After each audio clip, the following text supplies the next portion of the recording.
everyone, welcome to SP Global Solution. This is Himavindu. We wanna go to discuss some Telugu sentence to English sentences. Nowadays, communication is very important, but some of them they don't know how to speak English. But English is very simple. If you practice daily, you can speak English very well. So let's see some examples. ఎప్పుడు లేనిది ఏంటిది? In English, what is this like never before? How easy? See next one.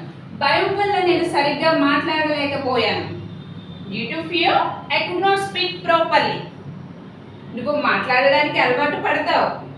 You will be habituated to speak. ఇది మీరు కావాలనే చేశారా? Did you do it deliberately? చెప్పేదేదో ఆగొచ్చు కదా? Why don't you wait until I tell? See, if you practice like this every day, you can speak English very well. Thank you.